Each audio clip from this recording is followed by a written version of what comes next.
अस्सलामुअलैकुम वरहमतुल्लाहि वबरकातुहू। दोस्तों, आज की वीडियो में हम जानेंगे अल्लाह की मदद कैसे पहुंचती है। दोस्तों, एक बार की बात है कि अली हुबी हुसैन फरमाते हैं कि तिजारत के लिए अपने अपने मुल्क कुवैत से अरब की ओर जाने के लिए निकले। समुद्र पानी के जहाज कुवैत से अरब की ओर चलती थी और किराए पर सवारियों उनके सामान को एक जगह से दूसरी जगह ले जाया करते थे। मैं भी पानी के जहाज में सवार हो गया। पानी का जहाज हमें लेकर अरब की तरफ पानी की तरफ चलती पड़ी और हमारा पानी का जहाज समुद्र की तरफ बढ़ने लगा। लदे सामान के अलावा हम सिर्फ 8 आदमी थे। मंजिल मकसूद की तरफ रवा दवा थी।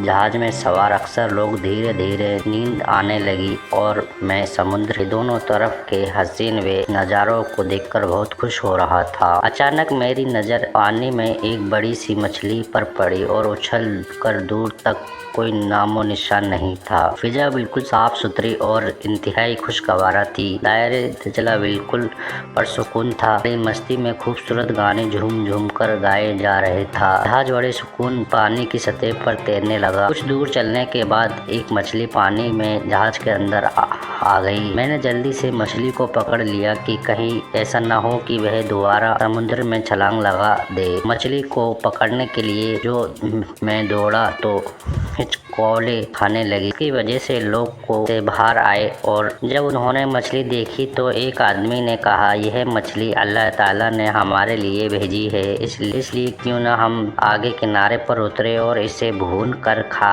जाए। इतनी बड़ी है कि हम सभी को काफी होगी। सभी को उसकी राय पसंद आई। जहाज का रुख किनारे की तरफ मोड़ दिया। हम लोगों ने किनारे पर उतरे और घने पेड़ों के झुंड में दाखिल हो गए ताकि लकड़ियां इकट्ठी करे मछली भूने। हम घने पेड़ों में झुंड में दाखिल हो गए। एक खौफनाक मंजर ने हमारे रोंगटे खड़े कर दिए। एक आदमी दूसरे आदमी का कत्ल कर रहा था। उसके करीब एक तेज धार चाकू पड़ा हुआ था और पास में एक दूसरा जवान आदमी भी था जिसकी दोनों बाजू कस के बांध दी थी और उसके मुंह में कपड़ा ठास दिया था। की वजह से वह कुछ बोलने में और चीखने चिल्लाने से मजबूर था। यह खौफनाक मंजर देखकर हमारे ऊपर दहशत तरी हो गई। हम जल्दी से आगे बढ़े और उस आदमी की रस्सी खोलकर उसके मुंह से कपड़ा निकाला। वह बहुत ज्यादा डरा हुआ था और वह इंतजार में बैठा था कि कोई अल्लाह का बंदा आएगा और मेरी मदद करेगा। इससे फंदे में आजादी के बाद उसने कहा, मेहरबानी करके पहले मुझे कुछ पानी पिलाओ। हमने उसे पानी पिलाया। जब वह पानी पी चुका था तो खुद ही कहने लगा और मकतूल हुआ आदमी दोनों एक काफिले में थे। वे काफिला मफसिल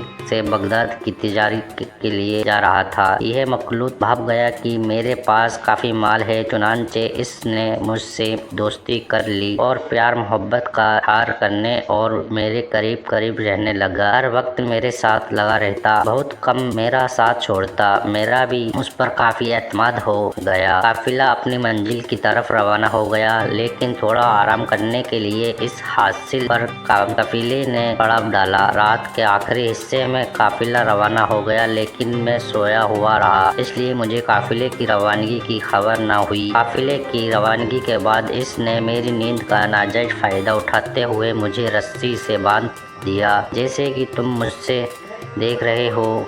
इसने मेरे मुंह से कपड़ा ठूस दिया ताकि मैं चीख पुकार ना सकूं।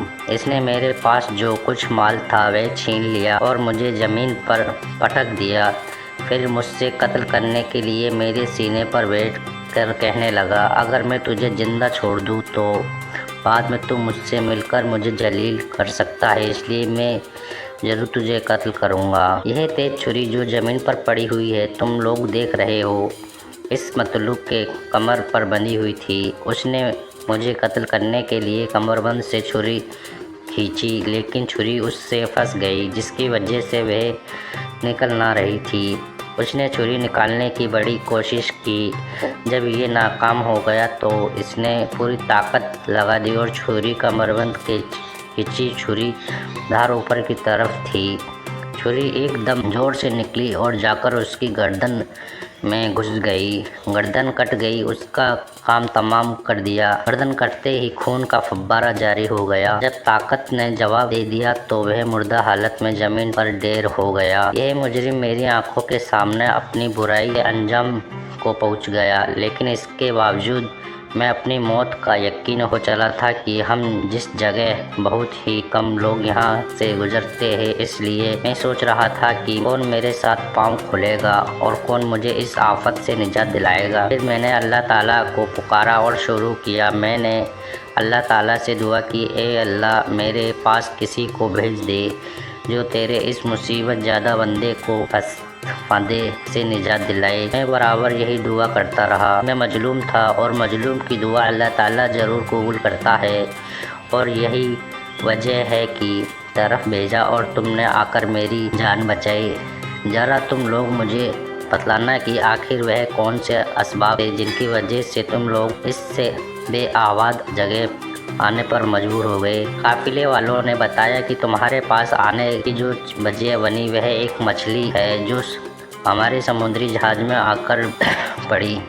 मैं बहुत ज़्यादा थका हुआ हूँ, इसलिए मेरी आप लोगों से गुजारिश है कि आपकी बड़ी मेहरबानी होगी, मुझे किसी करीबी शहर में ले चलो। अब मछली को भूनकर खाने की बात काफिले वालों को जहन से बिल्कुल निकल गई, और फिर वह जब लोग मजलूम को उसके माल समेत लेकर जहाज से वापस आए तो देखा कि मछली कूदकर समुद्र में जा चुकी है। काफिले वालों को यकीन हो गया कि अल्लाह ताला ने उस मछली को अंदर इसलिए भेजा ताकि उस मजलूम की जान बचाने का सबब बने। इस तरह जब अल्लाह ताला कुछ चाहता है तो उसके लिए असबाब मुहैया कर देता है।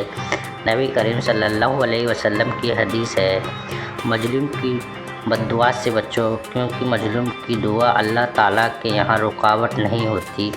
तो दोस्तों, आपको हमारी ये वीडियो कैसी लगी?